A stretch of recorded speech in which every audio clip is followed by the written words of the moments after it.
Mulai ya Pak. Sebentar ya, mungkin karena ini masih proses joining, tunggu aja, ini masih banyak yang proses joining kok. Oh, Nah, tunggu 2 menitan lagi, mungkin nanti ini baru selesai. Ya, dimulai kata sambutan Ketua ID Kudus kan bisa 5 menit. Betul, dimulai sambutan Ketua ID Kudus itu. Lah iya, sambutan saja Ketua ID Kudus. Udah 5 menit. Jangan lama-lama. Oh ya, mangga dimulai saja. Belum lagi doa Indonesia Raya, Mas Idi.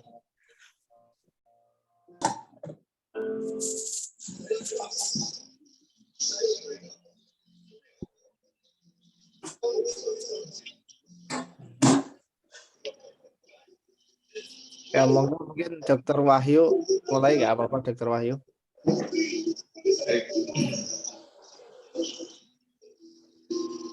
Baik, teman sahabat sekalian,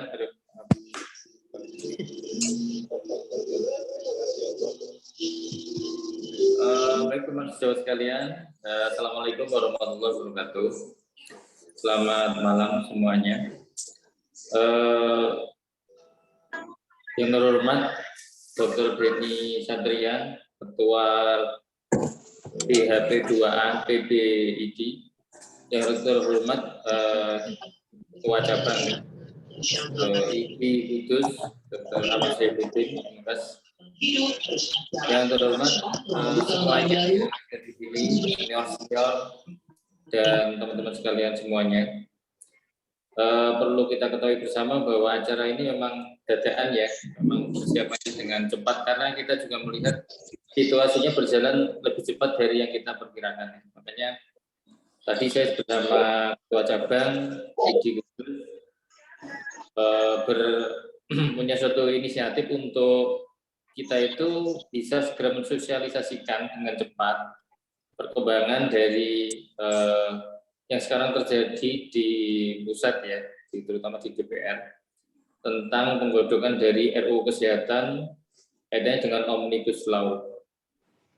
Teman-teman sahabat sekalian, jadi sekali lagi untuk acara pada malam hari ini, kita akan mencoba untuk mendapatkan sosialisasi secara lebih jelas dan komplit ya, dari Dr. Beni Satria, selaku Ketua PHP2A PBID, tentang apa itu RUU Kesehatan Omnibus Law. Sebenarnya kalau kita melihat dari tujuannya yang didengung-dengungkan di media mainstream, itu seakan-akan sangat besar sekali manfaatnya ya, dan terutama untuk masyarakat. Cuma permasalahannya masyarakat yang mana kan itu? Apakah masyarakat yang 99% atau yang 1% kan gitu. Itu pertama. Sementara yang kedua, di sisi lain dampak nyatanya itu sudah jelas terlihat di antara efek pada dokter dan juga teman-teman semua kesehatan. Nah, maka dari itu tanpa panjang lebar, mari kita segera mulai acara ini dengan ucapan Bismillahirrahmanirrahim. Bismillahirrahmanirrahim. Untuk acara pertama, susunan acara pertama, saya minta kepada Ketua Cabang ID Kudus untuk memberikan sedikit kata pengantar, sambil nanti untuk acara selanjutnya nanti kita langsung mulai ke acara inti, yaitu sosialisasi dari Dr. Beni Satria. Waktu saya persilakan kepada Ketua Cabang, silakan. Terima kasih. Assalamualaikum warahmatullahi wabarakatuh. Selamat malam, salam sejahtera untuk kita semuanya. Yang terhormat para guru, para senior, teman semuanya, terutama Dr. Beni Satria, selaku Ketua PHP2A PBID. Para sahabat semuanya, dinamika hari ini kita ketahui bersama ya, bahwa kita sudah mampu membuat aksi yang cukup besar, yang cukup menggetarkan Senayan. Harapannya dari apa yang tadi kita lakukan itu akan membawa kemanfaatan bagi profesi kita dan masyarakat. Tetapi ternyata banyak juga informasi-informasi yang diberikan dari pihak lain yang seolah-olah bahwa RUU Kesehatan itu yang sedang disusun itu yang tidak jelas siapa yang menyusun, ya tidak ada yang mengakui semuanya, itu menjadi sesuatu hal yang sangat baik. Oleh karena itu, bagaimana sih RUU Kesehatan Omnibus Law itu terhadap kita sendiri sebagai profesi, sebagai seorang dokter, untuk organisasi profesi kita maupun untuk masyarakat. Nah, nanti Dr. Beni Satria, selaku Ketua Babe Doa, nanti akan banyak memberikan pencerahan kepada kita. Ya, karena itu tanpa panjang lebar, karena saya yakin ini sudah banyak yang menunggu-nunggu, maka acara malam ini ya, mari bersama-sama nanti kita dengarkan dari Dr. Beni. Nanti kalau ada diskusi, kita lanjutkan dengan diskusi. Terima kasih. Wassalamualaikum warahmatullahi wabarakatuh. Waalaikumsalam warahmatullahi wabarakatuh. Terima kasih Dr. Saifuddin. Untuk selanjutnya langsung kita ke acara inti, yaitu acara sosialisasi tentang RUU Kesehatan terkait dengan Omnibus Law yang dinarasumberkan langsung oleh pengurus PBID. Dalam hal ini adalah Ketua BHP 2A, yaitu Dr. Beni Satria, Dr. Beni Satria SHMH. Dan acara ini nanti saya persilakan untuk dilanjutkan oleh moderator ya, diampu oleh moderator Dr. Agus Susanto SH MPes ya, MH ya, MH. Beliau ini adalah seorang advokat yang juga seorang dokter dan juga seorang dokter yang seorang advokat gitu ya. Monggo waktu saya persilakan sepenuhnya kepada Dr. Agus Susanto ya. Terima kasih.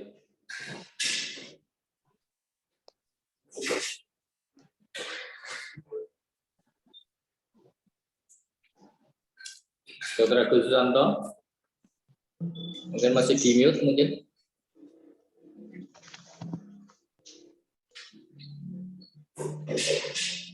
Dr. Agus, apakah masih di situ?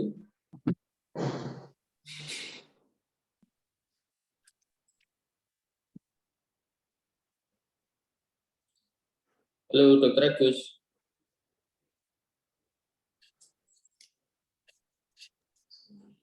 Baik, sambil menunggu Dr. Agus, mungkin langsung aja kita persilakan kepada Dr.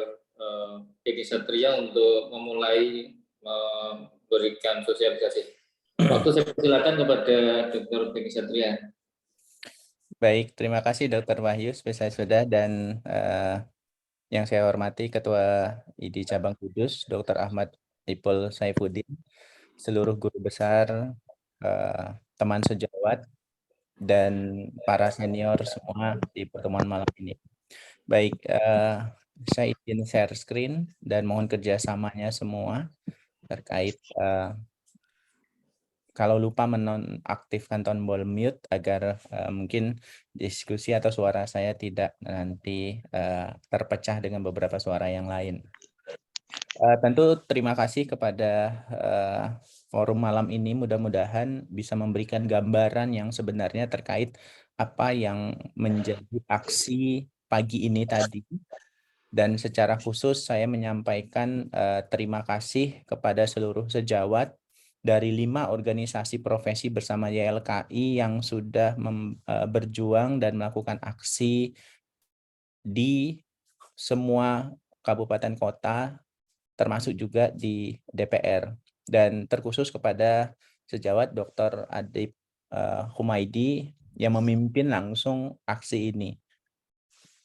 Baik, mungkin latar belakang saya sedikit memperkenalkan diri kepada teman-teman dan para guru teman sejawat semua. Saya dokter alumni dari Medan dan Magister Kesehatan Administrasi Rumah Sakit. Saya juga advokat seperti disampaikan Dr. Wahyu tadi, dan dokter saya dokter hukum, sarjana hukum, magister hukum, dan dokter hukum. Saya mengambil konsentrasi terkait hukum pidana dan terkhusus hukum rumah sakitan. dan mendapat amanah di Pengurus Besar Ikatan Dokter Indonesia sebagai Ketua BHP 2A di kepengurusan Dr. Adib. Baik, saya ingin menyampaikan dulu secara keseluruhan yang ada di dalam draft RUU Omnibus Kesehatan. Yang pertama, kenapa kita menolak Omnibus RUU Kesehatan? Yang pertama, penyusunan RUU Omnibus Kesehatan ini cacat prosedur. Karena dilakukan secara tertutup, diam-diam, tanpa partisipasi masyarakat sipil, dan tanpa partisipasi dari organisasi profesi tentunya. RUU Omnibus Kesehatan ini tentu ini juga mengancam keselamatan rakyat dan hak rakyat atas pelayanan kesehatan yang bermutu dan dilayani oleh tenaga kesehatan yang memiliki etik dan moral yang tinggi, termasuk mengabaikan hak atas fasilitas pelayanan kesehatan yang layak dan bermutu manusiawi, berpihak kepada investor dengan mengabaikan hak-hak masyarakat, termasuk mempermudah mendatangkan tenaga kerja asing yang berpotensi mengancam keselamatan pasien.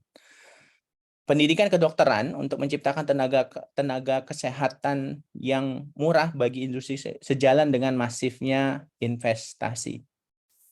Termasuk sentralisme kewenangan Menteri Kesehatan ini ditarik, bahkan mencederai semangat reformasi dengan hilangnya peran dari organisasi profesi. Nah, tentu kita juga ingin menjawab beberapa flyer yang tentu ini narasinya sangat tidak tepat.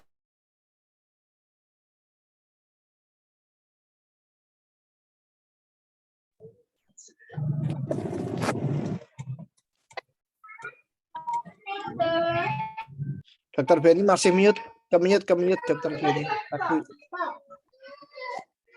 Baik, mohon maaf.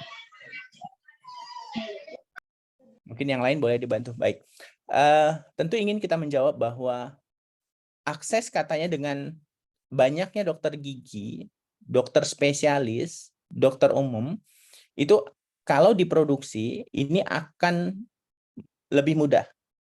Padahal banyaknya jumlah dokter tanpa jaminan jasa medis, penghasilan yang layak, bahkan tanpa mutu layanan, ini nanti akan menambah jumlah pengangguran dokter. Tidak ada diatur mengenai kesejahteraan dokter di dalam RUU Kesehatan. Banyaknya jumlah dokter katanya akan memperpendek antrian pasien di rumah sakit. Ini juga tidak jelas ada di dalam RUU. Selama angka kesakitan dan upaya preventif promotif serta anggaran dari pemerintah pusat dan pemerintah daerah tidak diberikan, maka angka rujukan ke rumah sakit tetap akan tinggi. Antrian pasti tetap akan panjang. Termasuk sarana prasarana yang menjadi kewajiban pemerintah. Di dalam Undang-Undang 44 2009 tentang rumah sakit, kewajiban pemerintah dan pemerintah pusat menyediakan fasilitas pelayanan kesehatan yang layak. Bahkan itu tidak diatur di dalam RUU Kesehatan.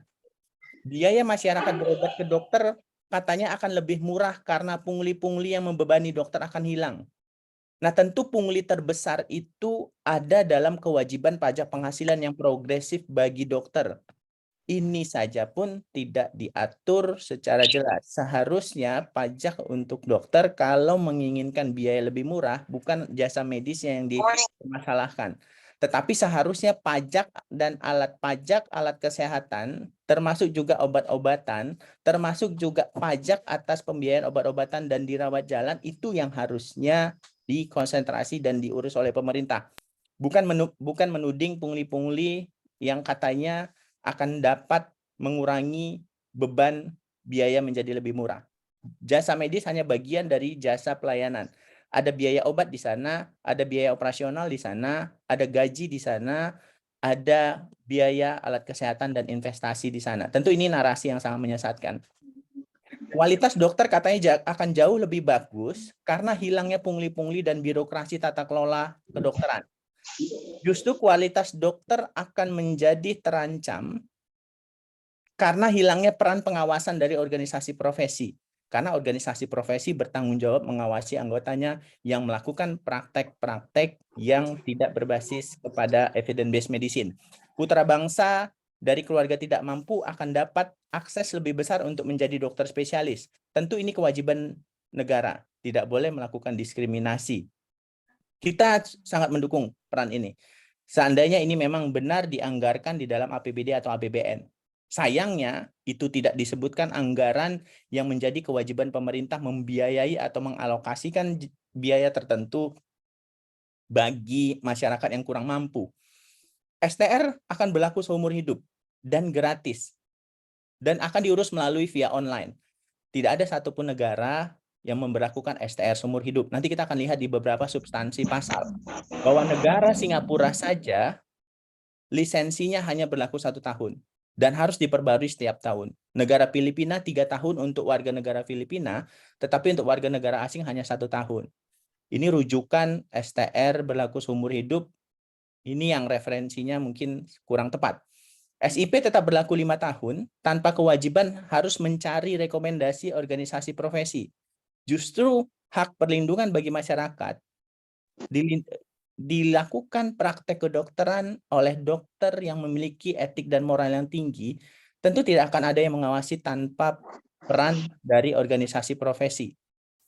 Dan katanya proteksi bagi dokter melakukan bullying dalam praktek spesialis, tentu ini tidak boleh dilakukan generalisir kalau itu hanya dilakukan 1 atau 2 orang. Silahkan laporkan ke organisasi profesi, Ikatan Dokter Indonesia, tentu Ikatan Dokter Indonesia akan membantu pemerintah, membantu pengadu untuk menyelesaikan permasalahan bullying. Saat ini beberapa konsentrasi yang kita lakukan adalah bagaimana bullying itu bisa berkurang. Tetapi generalisir ini tentu sangat menyesatkan. Dokter katanya akan lebih mudah mengambil program spesialis dan dipermudah dan digaji melalui pendidikan berbasis rumah sakit. Tentu akan ada nanti hospital base dan juga university base.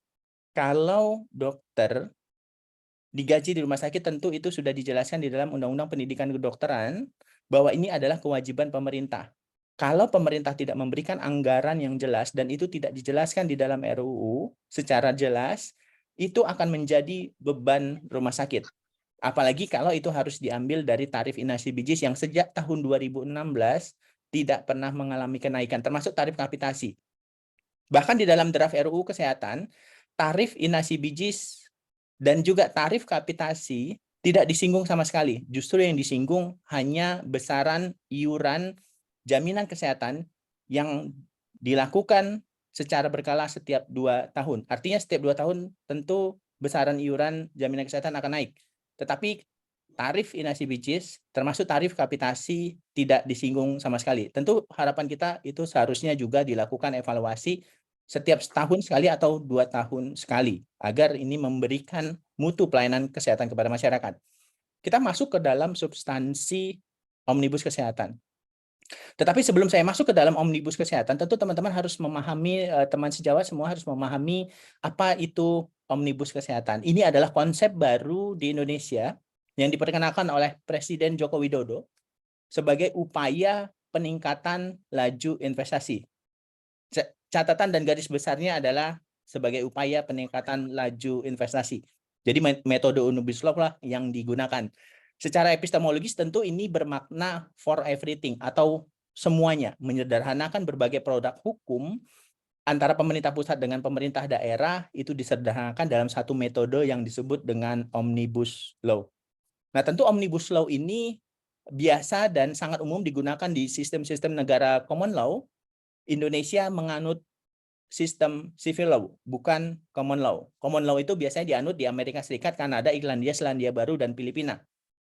Irlandia dianggap berhasil karena pernah mencapai rekor dunia bisa menghapus 3.225 undang-undang melalui sistem omnibus.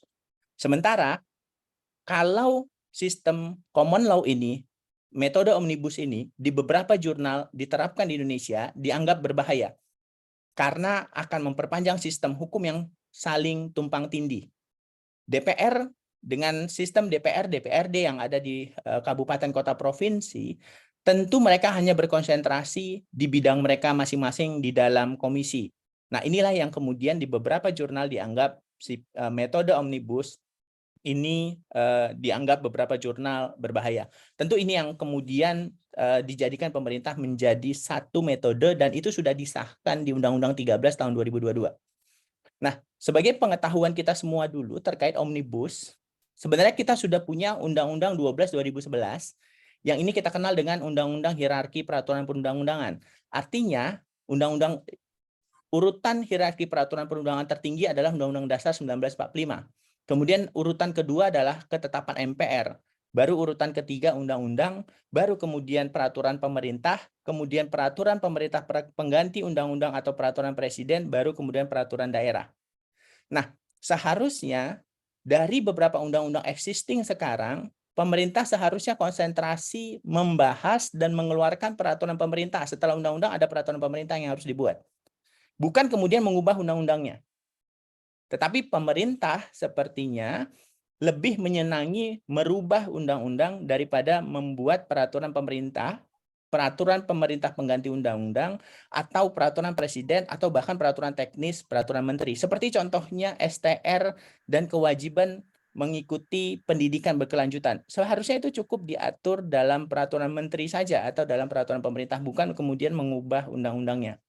Nah, di dalam Undang-Undang 13 2022, yang ini adalah perubahan kedua atas Undang-Undang 12 2011. Jadi setelah Undang-Undang 12 2011, itu sudah pernah diubah dengan Undang-Undang 15 tahun 2019. Itu perubahan pertama. Kemudian perubahan kedua adalah Undang-Undang 13 2022, yang ini memasukkan metode Omnibus Law. Jadi sebenarnya metode Omnibus Law ini sudah sah secara undang-undang. Tetapi di Omnibus Cipta Kerja 11 2020, ini yang kemudian dipermasalahkan. Baik. Di dalam metode Omnibus ini ada apa? Omnibus ini dia akan memuat materi muatan baru. Jadi di dalam Undang-Undang RUU Omnibus ini ada materi muatan baru. Nanti kita akan lihat materi muatan baru. Kemudian dia akan mengubah materi muatan yang sudah ada berdasarkan undang-undang existing. Kemudian dia akan mencabut peraturan perundang-undangan yang sejenis dan hierarkinya sama. Jadi dengan metode omnibus, dia bisa memuat materi baru, dia bisa mengubah materi muatan yang sudah ada, dan dia bisa mencabut materi peraturan perundang-undangan yang ada dengan menggabungkan menjadi satu peraturan perundang-undangan untuk mencapai tujuan tertentu. Tentu tujuan tertentu tadi kita sudah pahamin untuk kepentingan investasi. Nah, saya ingin menyinggung dulu sedikit Undang-Undang Omnibus 11 tahun 2020 yang total ada 37 undang-undang yang dicabut, ditambah muatan baru, dan termasuk juga yang diubah. Dan yang berkaitan dengan profesi kita tentu ada Undang-Undang AJSN, penataan ruang, pengelolaan lingkungan hidup, bangunan gedung, ketenaga listrikan, monopoli persaingan usaha, ketenaga kerjaan, tenaga nuklir, psikotropika, narkotika, kesehatan, termasuk perseroan terbatas dan rumah sakit. Nah, di Undang-Undang Omnibus Kesehatan yang tadi pagi dilakukan aksinya, ada lebih kurang 14 undang-undang dimasukkan jadi satu di dalam beberapa peraturan perundang-undangan. Sebut saja Undang-Undang SJSN. Itu juga ada beberapa pasal yang diubah, dicabut, dan dihapus. Kemudian Undang-Undang Pendidikan Nasional, Pendidikan Tinggi 12 2012, dan Undang-Undang Pendidikan Kedokteran 2013, itu juga ada pasal-pasal muatan yang ditambahkan, diubah, dicabut, dan dihapus. Kemudian terkait Undang-Undang 8 1984 terkait wabah penyakit menular, dan Undang-Undang Kesehatan 36 2009 tentang, dan juga Undang-Undang Kesehatan Jiwa 18 2014. Nah, yang kemudian terusik adalah tiba-tiba saja tanpa tadi diskusi dan tanpa prosedur yang jelas, Undang-Undang Lex Spesialis yang mengatur seluruh organisasi profesi, yang mengatur profesi, khususnya dokter dan dokter gigi di dalam Undang-Undang 29 2004 ini dihapus, diubah, dan dicabut. Dimasukkan di dalam metode Omnibus. Termasuk juga Undang-Undang Tenaga Kesehatan 36 2014. Termasuk juga Undang-Undang Keperawatan 38 2014 yang mengatur tentang perawat. Kemudian Undang-Undang 4 2019 tentang kebidanan yang mengatur tentang bidan. Termasuk juga Undang-Undang 44 2009 tentang rumah sakit. Nah, ini yang semuanya dimasukkan dan kemudian menimbulkan kebingungan serta banyaknya pertanyaan dari 5 organisasi profesi. Kenapa ini tiba-tiba dihapus? Termasuk peran organisasi profesi yang dihilangkan. Nanti kita akan coba lihat substansi pasal berdasarkan draft RUU Kesehatan konfidensial yang sudah beredar di sosial media. Nah, tentu kajian kita diskusi yang tadi saya sudah sebutkan, seharusnya pemerintah ini belum menyelesaikan PR. Di dalam Undang-Undang 36 2009 tentang kesehatan, baru keluar 8 PP dari kewajiban pemerintah menyelesaikan 28 PP amanah Undang-Undang 36 2009. Ini harusnya PP ini dulu diselesaikan, bukan kemudian undang-undangnya yang diubah, dicabut dan dihapus. Termasuk Undang-Undang 44 2009 tentang rumah sakit, baru ada 3 PP dari 5 PP peraturan pemerintah yang harusnya ada, tetapi ini juga belum selesai. Tetapi pemerintah sepertinya lebih menyenangin merubah undang-undangnya daripada menyelesaikan PR membuat PP-nya. Undang-undang Omnibus ini tidak memberikan penjelasan yang jelas bagi tenaga medis dan tenaga kesehatan serta rumah sakit. Justru yang ada adalah ketidakjelasan atas prosedural. Setelah dilaporkan kepada majelis, maka itu bisa juga dilaporkan kepada pihak berwajib. Ini juga syarat kriminalisasi, termasuk dengan naiknya pidana denda 100 juta menjadi total 300 juta. Nanti kita akan lihat sama-sama di beberapa pasalnya. Termasuk dimasukkannya kembali pasal pidana penjara bagi fasilitas pelayanan kesehatan yang mempekerjakan dokter tanpa izin. Padahal ini hanya persoalan administratif. Kenapa harus dipenjara 3 tahun? Ini yang ingin kita pertanyakan. Nah, tentu kritisi juga adalah terkait kewenangan masyarakat melalui organisasi, yaitu organisasi profesi maupun organisasi perumahsakitan dan fasilitas pelayanan kesehatan yang dihilangkan. Nah, dihilangkannya ini kita sinyalir bahwa tudingan kepada organisasi profesi yang dianggap menghambat investasi. Tentu kita tidak ingin menghambat investasi, kita sangat mendukung investasi. Persoalannya adalah pengawasan terhadap hak-hak masyarakat, khususnya organisasi profesi. Baik, kemudian kemudahan masuknya tenaga kesehatan dengan hilangnya pembinaan sanksi bagi tenaga kesehatan dan fasilitas pelayanan kesehatan, tentu ini menjadi sorotan. Sebagaimana pasal 28H ayat 1, kesehatan itu adalah hak asasi manusia, di mana negara mengakui hak setiap orang untuk memperoleh standar tertinggi yang dicapai. Kalau pelayanan kesehatan ini diberikan oleh warga negara asing yang kewajiban berbahasa Indonesia itu dihilangkan, termasuk juga proses adaptasi yang dipersingkat, SIP yang langsung diberikan 3 tahun, kemudian bermasalah, kemana dan kepada siapa harus melaporkan? Apakah yang warga negara asing itu cukup membeli tiket kembali ke negaranya saja? Segitu mudahnya. Ini yang ingin kita pertanyakan dan kita kritisi. Bahwa profesi kedokteran ini adalah pekerjaan yang dilaksanakan berdasarkan keilmuan, kompetensi, diperoleh melalui pendidikan dan kode etik. Nah, pengawasan kode etik inilah peran organisasi profesi. Tetapi dengan hilangnya rekomendasi organisasi profesi, maka peran pembinaan kode etik menjadi tidak bermakna. Nah, tentu pokok permasalahan yang dianggap oleh DPR sehingga perlu dilakukan perubahan terhadap undang-undang yang ada terkait penyelenggaraan telehealth dan telemedicine. Kalau kita lihat di dalam substansi nanti, ada kebingungan mendefinisikan apa itu telemedicine dan apa itu telehealth. Nanti kita akan sama-sama lihat. Kemudian ada terkait donor organ, bahwa orang yang mati batang otaknya dianggap setuju untuk mendonorkan organnya, kecuali yang bersangkutan pada saat hidup dia menandatangani selembar surat.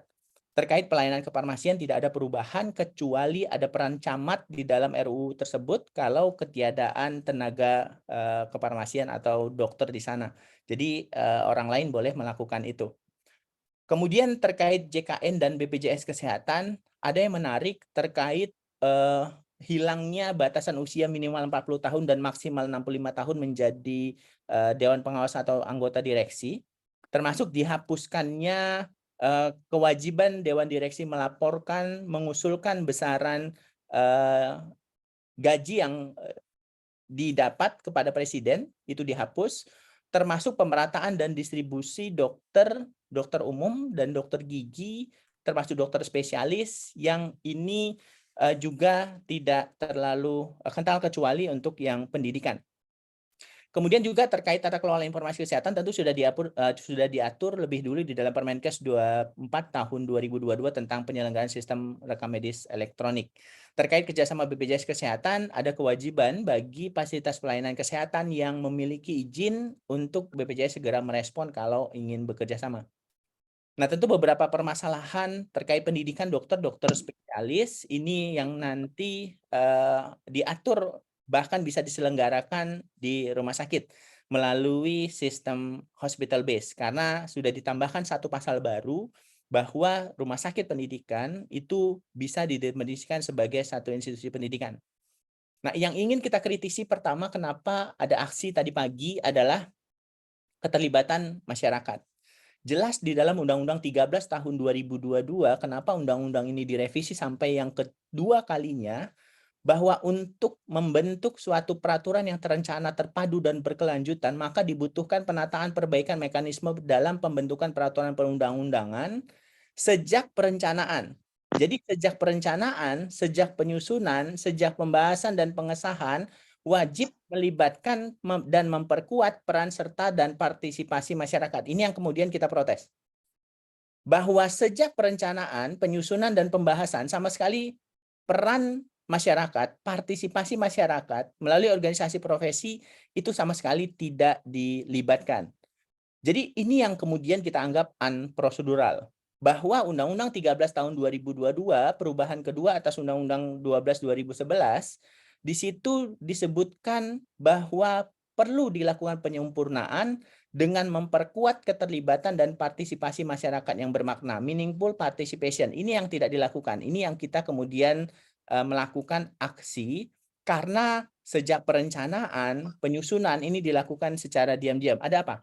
Kenapa tidak terbuka dan kenapa khawatir dan takut dalam melibatkan unsur masyarakat, padahal ini adalah amanah undang-undang. Penguatan partisipasi masyarakat tidak hanya cukup dengan hanya melakukan RDP. Bahwa Undang-Undang 13 tahun 2022, penguatan keterlibatan dan partisipasi masyarakat harus dilakukan secara tertib dan bertanggung jawab dengan memenuhi 3 prasyarat. Jadi prasyarat yang pertama, hak untuk didengar pendapatnya. Itu yang kita kenal dengan RDP. Right to be heard. Tetapi ada yang kedua dan ketiga, tidak cukup satu prasyarat. Ada yang kedua, hak untuk dipertimbangkan pendapatnya. Jadi kita ingin mempertanyakan di dalam RDP tadi apakah sudah dipertimbangkan. Termasuk hak yang ketiga yang terpenting adalah hak untuk mendapatkan penjelasan atau jawaban atas pendapat yang diberikan. Yang ingin kita pertanyakan adalah kenapa peran organisasi profesi yang sudah diatur di dalam beberapa undang-undang, nanti kita akan lihat sama-sama itu dihilangkan. Tentu kita punya hak untuk mendapatkan penjelasan. Jadi 3 prasyarat ini yang semua dilewatin dan tidak dilakukan oleh pembuat draft RUU, apakah ini inisiasi DPR ataukah ini inisiasi pemerintah.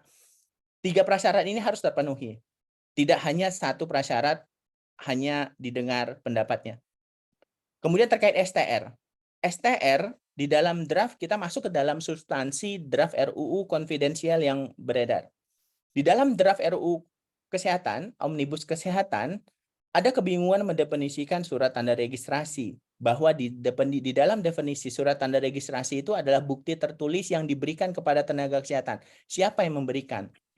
Kalau kita mengacu kepada Undang-Undang 29 2004, surat tanda registrasi itu adalah bukti tertulis yang diberikan oleh Konsil Kedokteran Indonesia. Di dalam Undang-Undang Kesehatan 36 2014, surat tanda registrasi itu adalah bukti tertulis yang diberikan konsil masing-masing tenaga kesehatan. Tetapi di draft RUU tidak jelas bukti tertulisnya ini siapa yang memberikan. Memang diberikan kepada tenaga kesehatan yang telah diregistrasi, tetapi siapa yang memberikan? Peran terbaca sangat jelas peran Konsil Kedokteran dan Konsil Tenaga Kesehatan ingin dikuasai oleh pihak-pihak tertentu. Tentu kita ingin juga melihat kepada STR yang berlaku seumur hidup. STR berlaku tanpa jangka waktu. Padahal kalau kita mengacu ke beberapa negara Asia, termasuk Singapura yang terdekat, itu berlaku 1 tahun. Kita sebenarnya sudah baik berlaku 5 tahun. Dan ini yang kemudian kita sinyalir akan dapat berdampak. Bayangkan kalau ada dokter yang berpraktek 20 tahun lalu, kemudian dia break selama 10 tahun, perkembangan kedokteran 10 tahun itu sudah sangat baik dan dia tidak pernah mengikuti pendidikan. Kemudian dia bisa berpraktek hanya tinggal melampirkan STR-nya saja. Tentu ini yang ingin kita pertanyakan dan meminta penjelasannya. Apalagi kalau ada dokter yang mungkin lebih dari 10 tahun tidak melakukan praktek, tetapi kemudian dia membuka praktek di mana perlindungan terhadap masyarakatnya, Tentu ini yang ingin kita pertanyakan, dasar berlakunya tanpa jangka waktu. Pemberlakuan jangka waktu itu menunjukkan ada masa di mana seorang dokter itu harus terus belajar meningkatkan ilmu pengetahuan yang dia dapat melalui pendidikan dan pelatihan. Terkait tentang SIP, rekomendasi organisasi dihilangkan di dalam draft RUU Kesehatan.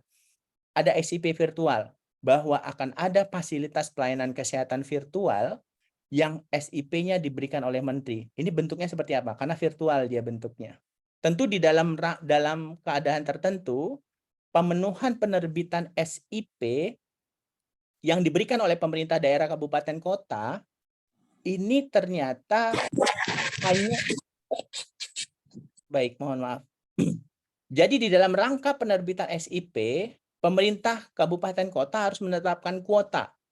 Dan penetapan kuota untuk setiap jenis tenaga kesehatan ini tidak melibatkan unsur masyarakat. Tentu ini yang kita khawatirkan dengan sistem politik kita sekarang, yang tentu ini menjadi perhatian kita karena tidak adanya keterlibatan masyarakat dalam hal ini. Nah, kalau kita mengacu kepada pasal 235 untuk mendapatkan SIP, syaratnya cukup STR, tempat praktek, dan bukti pemenuhan kompetensi. Yang menarik adalah di dalam pengelolaan pemenuhan kecukupan satuan kredit profesi atau SKP kita kenal, itu dilakukan oleh menteri. Selama ini pemenuhan satuan kredit profesi itu diselenggarakan oleh organisasi profesi masing-masing. Perawat untuk perawat, bidan dengan sistem midwife update-nya, kemudian ID dengan P2KB-nya. Itu dilakukan oleh organisasi profesi. Tetapi di pasal 235 ayat 5, pengelolaan pemenuhan kecukupan satuan kredit profesi dilakukan oleh menteri. Apakah menteri nanti akan melakukan keseluruhan organisasi profesi ini? Karena tenaga kesehatan tidak hanya dokter gigi, ada perawat di sana, ada bidan di sana, ada apoteker di sana, ada radiografer di sana, dan banyak lagi tenaga kesehatan yang lain. Bahkan dalam rangka pengelolaan pemenuhan kecukupan satuan kredit profesi tadi, ini dapat melibatkan pemerintah daerah. Sama sekali tidak melibatkan peran dari organisasi profesi. Karena SIP tadi tetap berlaku selama 5 tahun. Yang kita pertanyakan dan kritisi adalah tidak dibutuhkannya rekomendasi organisasi profesi. Kenapa? Dan di mana nanti pengawasan hak masyarakat atas pelayanan yang diberikan oleh dokter? Kalau kita mengacu kepada Undang-Undang Existing, Undang-Undang 29 2004 tentang praktek kedokteran, kita lihat di pasal 38 ayat 1 huruf C, bahwa untuk mendapatkan surat izin praktek, maka dokter atau dokter gigi harus punya STR untuk membuktikan dia dokter, agar masyarakat tidak dilayani oleh bukan dokter atau orang yang mengaku dokter. Jadi harus memiliki surat tanda registrasi. Kemudian dia harus punya tempat praktek. Tentu ini wajib. Sehingga supaya dokter tersebut tidaklah membuka praktek di pinggir jalan dengan mobil bak terbukanya atau mungkin dengan sepeda motornya keliling. Tentu dia harus punya tempat praktek. Nah, yang ketiga, pasal 238 ayat 1 huruf C, dokter tersebut atau dokter gigi tersebut harus memiliki rekomendasi dari organisasi profesi. Untuk apa? Nanti kita akan lihat peran dari organisasi profesi, kenapa harus ada rekomendasi. Dan ini ada diatur di dalam pasal 29 Undang-Undang 29 2004 tentang praktek kedokteran yang mengatur dokter dan dokter gigi, tetapi tidak eksklusif hanya untuk dokter dan dokter gigi. Kita lihat, kita buka lagi Undang-Undang Existing 36 2014 tentang tenaga kesehatan. Di pasal 46 ayat 4 huruf B, untuk mendapatkan surat izin praktek, maka tenaga kesehatan harus memiliki rekomendasi dari organisasi profesi. Tentu ini bukan hak eksklusif untuk dokter saja, tetapi tenaga kesehatan juga di dalam Undang-Undang 36 2014 ini harus memiliki rekomendasi organisasi profesi. Kemudian kita lihat lagi di Undang-Undang Keperawatan 38 2014 bahwa untuk mendapatkan surat izin praktek perawat, maka perawat harus melampirkan rekomendasi dari organisasi profesi perawat. Pasal 19 ayat 4 huruf B. Kemudian di praktek bidan, untuk bidan diatur di dalam Permenkes Peraturan Menteri Kesehatan nomor 28 tahun 2017 pasal 8 ayat 1 huruf G. Bahwa untuk bidan, seorang bidan mendapatkan surat izin praktik bidan, maka bidan harus mengajukan permohonan dengan melampirkan rekomendasi dari organisasi profesi. Tetapi semua bahasa rekomendasi organisasi profesi di dalam RUU Kesehatan itu dihilangkan. Ini yang kita pertanyakan kenapa dihilangkan. Bahwa rekomendasi itu kenapa dihilangkan? Bahwa rekomendasi itu sudah diatur di 4 undang-undang existing sekarang yang ada dan itu ingin dihapuskan dengan hanya 1 undang-undang. Saya mencoba melihat di dalam Ortala Ikatan Dokter Indonesia bahwa syarat untuk mendapatkan rekomendasi ini adalah syarat administratif. Tidak boleh digeneralisir bahwa organisasi profesi mempersulit. Tentu organisasi akan mempersulit anggotanya untuk mendapatkan kalau yang bersangkutan sedang melanggar etik, disiplin, atau hukum. Bahwa anggota bisa mendapatkan rekomendasi dari Ikatan Dokter Indonesia cabang dengan syarat mohon tunjukkan ijazah legis aslimu untuk membuktikan bahwa kamu benar dokter. Mohon tunjukkan surat tanda registrasimu untuk menjamin bahwa kamu benar dokter. Bayar iuran anggota dan bayar biaya rekomendasi karena organisasi profesi tidak dibiayai oleh pemerintah kecuali hanya berasal dari iuran. Dan semua organisasi profesi juga sama. Hidup dari iuran anggota. Tetapi iuran ini besarnya disepakati dan ditentukan oleh anggota itu sendiri, bukan ditentukan oleh ketuanya. Yang terpenting adalah di dalam memperoleh rekomendasi dari organisasi profesi, harus dijamin yang bersangkutan tidak sedang dalam menjalani sanksi etik berat, disiplin, dan hukum. Ini untuk menjamin keteraturan di dalam menjalankan praktek. Agar tidak boleh ada dokter yang menyalahkan terapi teman sejawatnya, karena itu jelas melanggar etik. Tidak boleh seorang dokter itu menyombongkan diri dengan mengatakan dia dokter yang terbaik, dia dokter yang paling hebat, dia pasiennya lebih banyak daripada yang lain. Tentu ini adalah dokter yang unethical. Termasuk tidak boleh ada dokter yang melanggar hukum yang memberikan pelayanan kesehatan kepada masyarakat. Harus dijamin masyarakat dan dilindungi masyarakat dari praktek-praktek dokter yang kalau ada forum dokter susah praktek, pertanyakan, apakah yang bersangkutan itu adalah dokter-dokter yang bermasalah etik? Apakah yang bersangkutan itu dokter yang pernah bermasalah disiplin? Apakah dokter tersebut bahkan pernah melanggar hukum sehingga dia sulit untuk mendapatkan rekomendasi izin praktek? Tentu rekomendasi izin praktek yang sulit harus dipahami, ini tidak boleh digeneralisir. Nah, terkait organisasi profesi. Di dalam draft RUU sepertinya terdapat kebingungan dalam mendefinisikan organisasi profesi.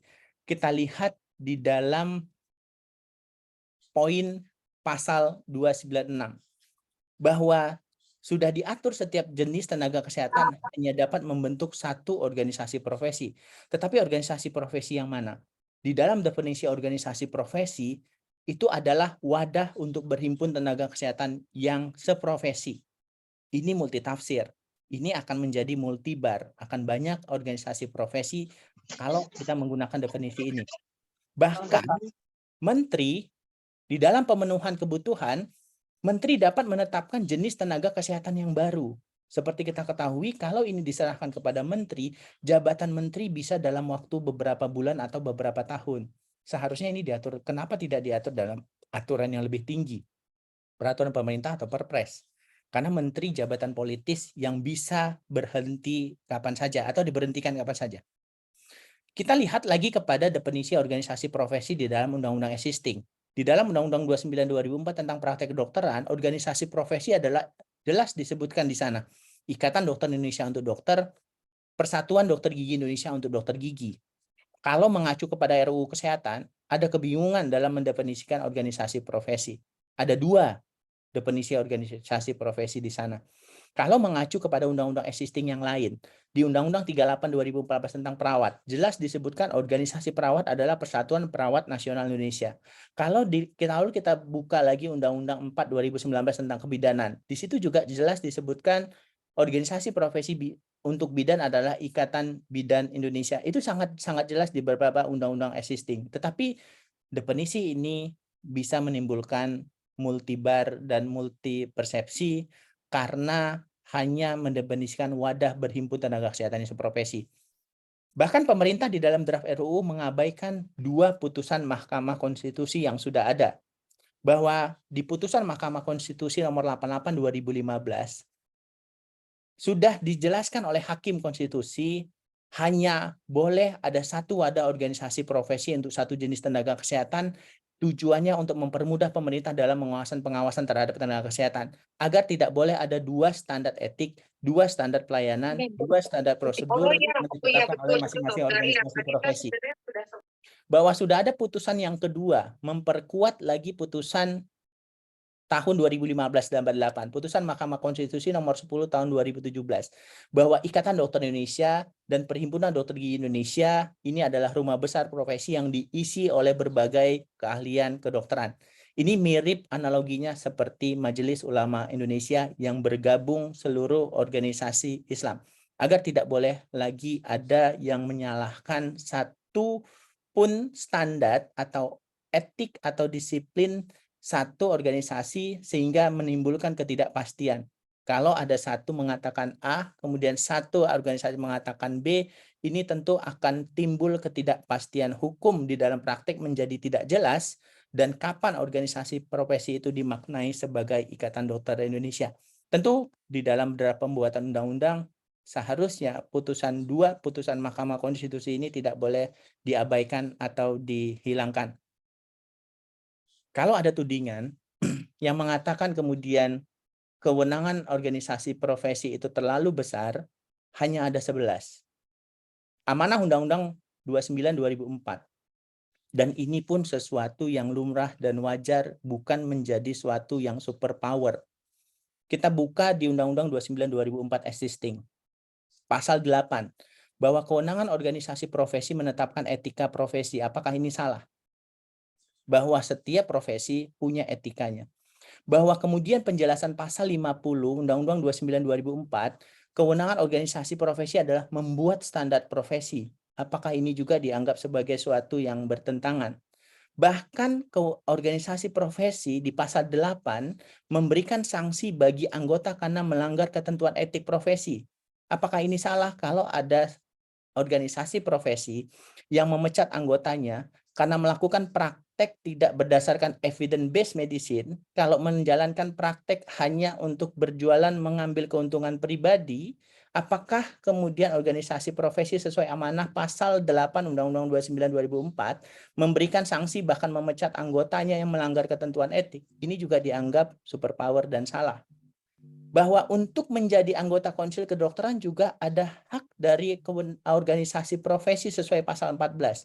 Tetapi untuk anggota Konsil Kedokteran ternyata ini tidak diperbolehkan kalau yang bersangkutan itu menjabat atau duduk sebagai pengurus di organisasi profesi. Ini salah. Bahwa di dalam RUU dilarang. Kemudian menyusun standar pendidikan profesi bersama. Itu pun dilakukan bersama. Jadi organisasi profesi di dalam menyusun standar pendidikan profesi, dia tidak sendiri organisasi profesi, tetapi bersama asosiasi institusi pendidikan, bersama kolegium, bersama asosiasi rumah sakit pendidikan, bersama Deptiknas, dan bersama Depkes, pasal 4 Undang-Undang 29/2004.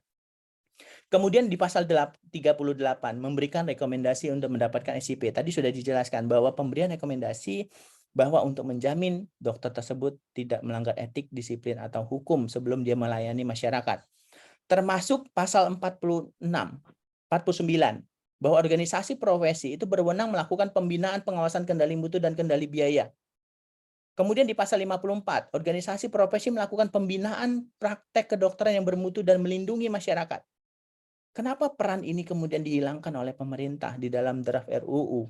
Bahwa pembinaan praktek kedokteran yang bermutu untuk melindungi masyarakat ini adalah bagian kewenangan organisasi profesi. Termasuk pasal 60, organisasi profesi berwenang mengusulkan untuk menjadi anggota MKDKI. Ini pun kemudian dihilangkan. Kemudian di pasal 68, bahwa organisasi profesi berwenang memeriksa pengaduan dugaan pelanggaran etik. Ini pun disebutkan, tetapi dengan hilangnya rekomendasi, maka pengaduan dokter yang jelas diputus bersalah melanggar etik tidak memiliki kekuatan apapun karena rekomendasi tadi tidak dibutuhkan. Termasuk membina dalam menguasai praktek kedokteran bersama pemerintah pusat. Itu pun dilakukan bersama pemerintah pusat, pemerintah daerah sesuai dengan tugasnya masing-masing, pasal 71. Apakah 11 peran dan kewenangan organisasi profesi di dalam Undang-Undang 29/2004 ini harus dijelaskan bahwa organisasi profesi itu seolah-olah terlalu superpower? Tentu ini tidak narasi yang sangat menyesatkan dan tidak benar. Bahwa apa yang dilakukan organisasi profesi adalah bagian dari upaya masyarakat dalam memberikan pertolongan dan melindungi masyarakat dari praktek-praktek kedokteran. Tentu peran krusial ini yang dianggap oleh beberapa orang di luar sana yang kemudian dianggap sangat berbahaya. Apakah membentuk kolegium pasal 1 angka 13 peran dari organisasi profesi ini dianggap berbahaya oleh pemilik modal? Termasuk menetapkan dan menegakkan etik. Apakah organisasi profesi tidak boleh membina anggotanya? Termasuk menyusun standar pendidikan pasal 26 ayat 3. Apakah ini juga dilarang? Tidak boleh lagi dilakukan oleh organisasi profesi.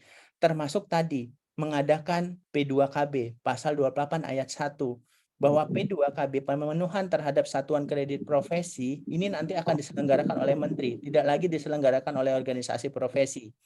Termasuk membina dan mengawasi kendali mutu dan kendali biaya yang ini menjadi peran organisasi profesi sesuai pasal 49 ayat 3. Dan organisasi profesi pasal 71 melakukan pembinaan dan pengawasan praktek kedokteran, ini juga yang dianggap mereka beberapa pihak pembisik bukan kesalahan Menteri Kesehatan atau pembuat draft, tetapi ada narasi yang dibangun tidak tepat.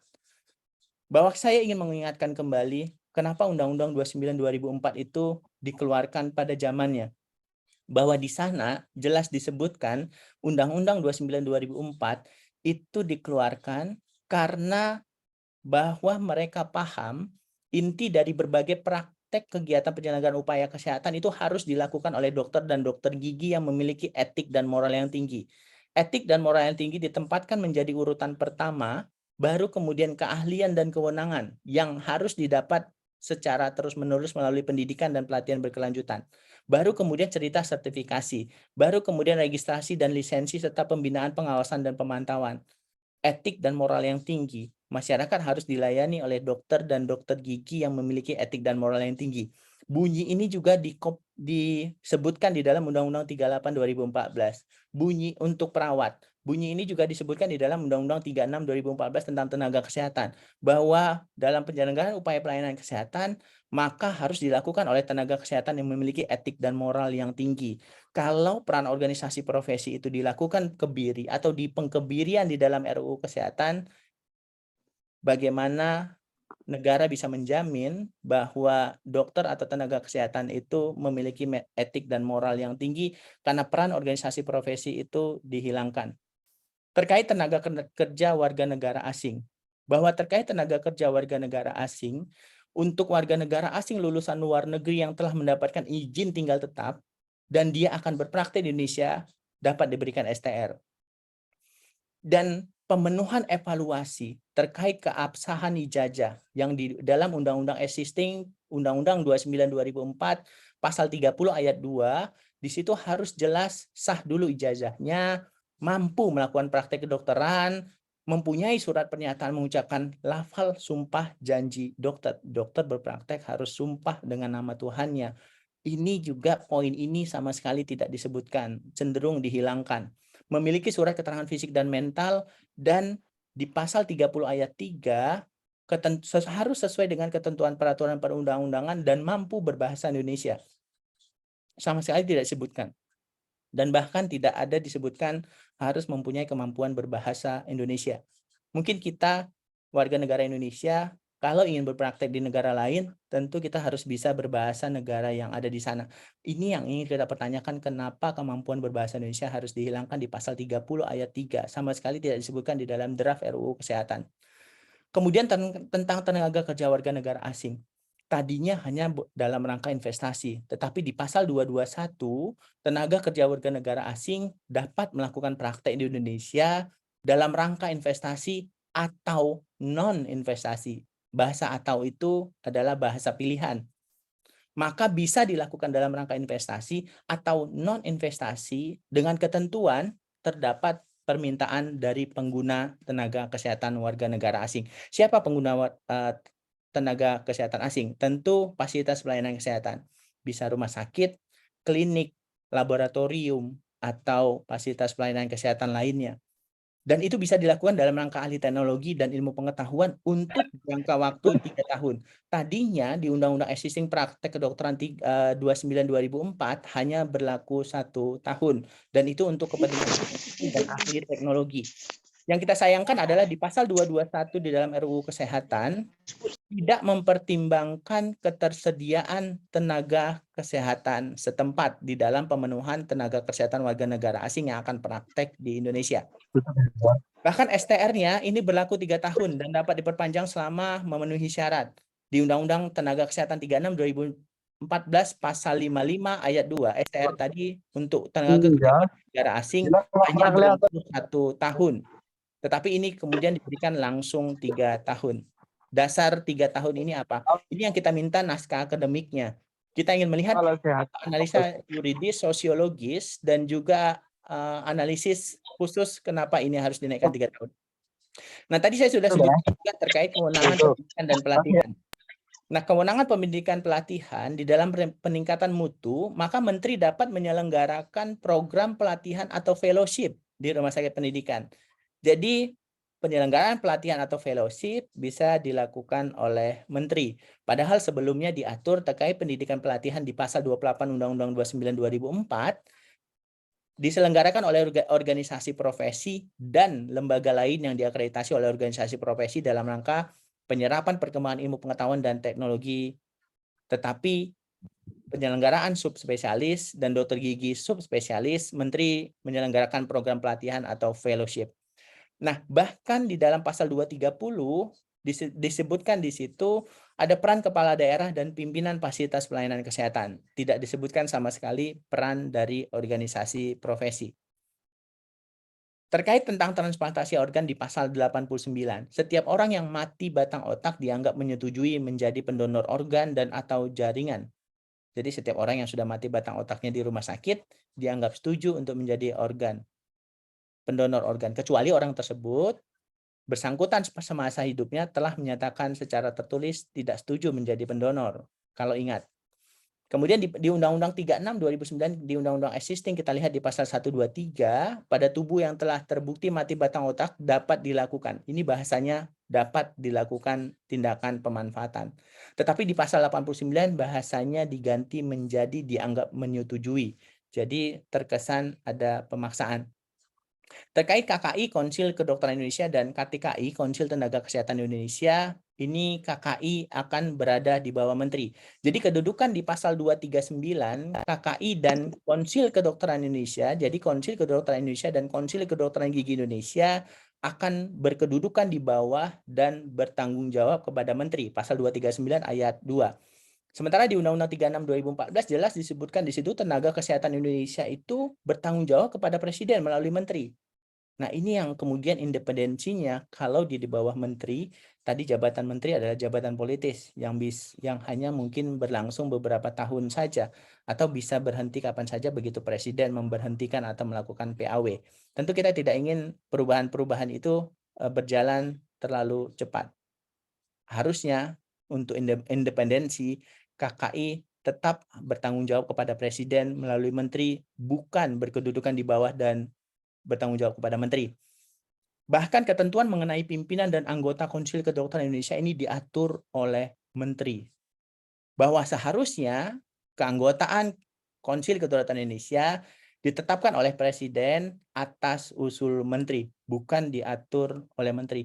Bahkan di dalam pengaturannya menteri melarang yang duduk sebagai anggota Konsil Kedokteran Indonesia tidak boleh orang yang sedang di dalam organisasi profesi. Itu terlihat di dalam beberapa persyaratan bahwa yang bersangkutan tidak sedang menjadi pengurus organisasi profesi atau kolegium. Pasal 241 huruf F. Ini yang ingin kita pertanyakan. Kenapa tidak boleh?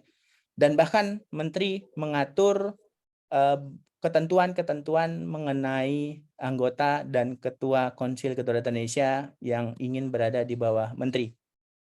Mengenai sertifikat profesi, ini disebutkan di dalam RUU Kesehatan adalah pengakuan untuk melakukan praktek profesi yang diperoleh lulusan diselenggarakan oleh perguruan tinggi dan atau organisasi profesi. Jadi pilihan kepada organisasi profesi adalah pilihan dan atau. Sementara definisi yang baik sebenarnya sudah disebutkan di dalam Undang-Undang 36 2014 bahwa sertifikat profesi itu adalah surat tanda pengakuan terhadap kompetensi tenaga kesehatan untuk dapat menjalankan praktek di seluruh Indonesia setelah lulus uji kompetensi.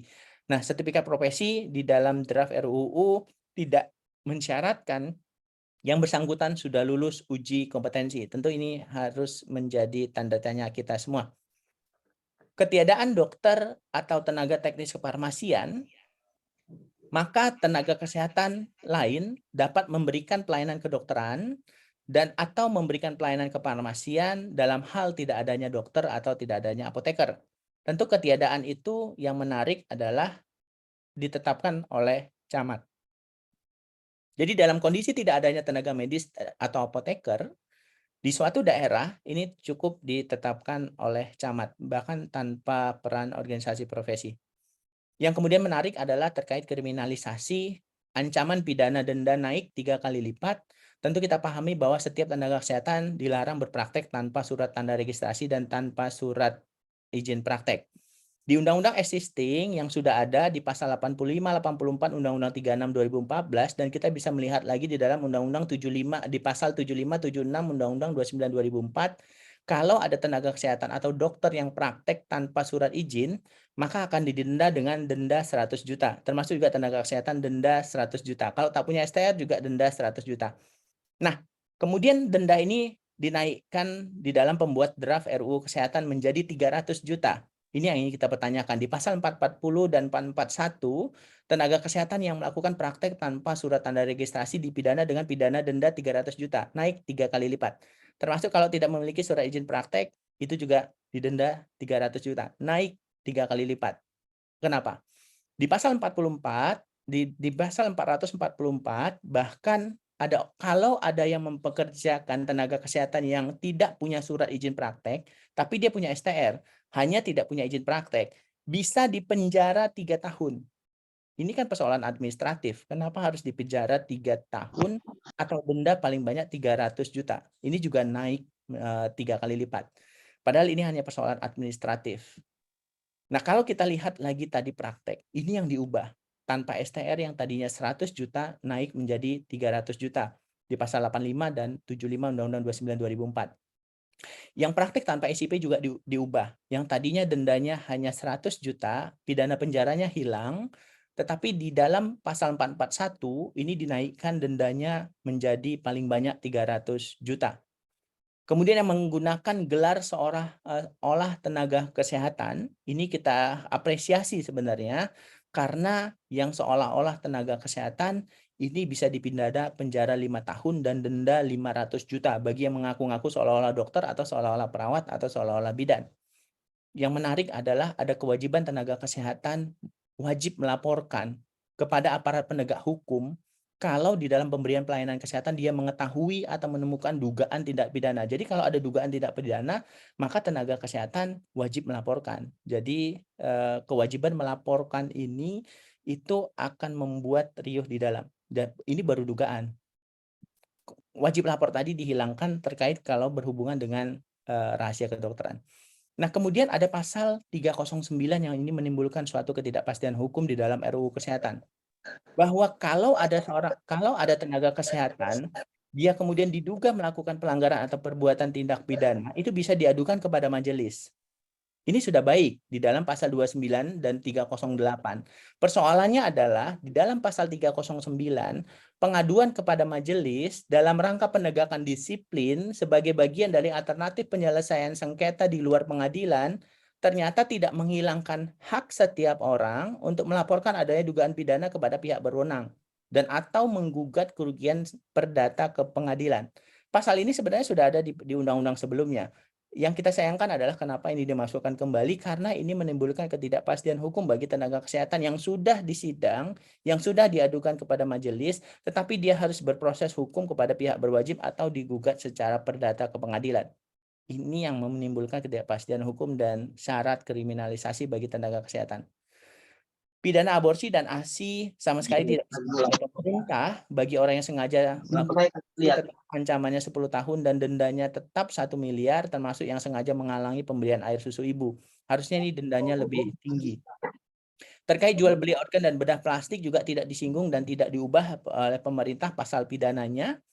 Termasuk juga terkait orang yang sengaja memproduksi mengedarkan alat sediaan farmasi, itu ancamannya juga tidak berubah, tetap di 10 tahun dan dendanya tetap 1 miliar. Terkait pidana kefarmasian yang tanpa izin, tanpa kewenangan, ini juga denda 100 juta tidak mengalami perubahan, termasuk kawasan orang yang sengaja melanggar kawasan tanpa rokok, pidana juga tetap di 50 juta. Terkait pelayanan kesehatan tradisional, ini yang menarik. Pemerintah sama sekali tidak merubah ini. Padahal ini yang paling berbahaya.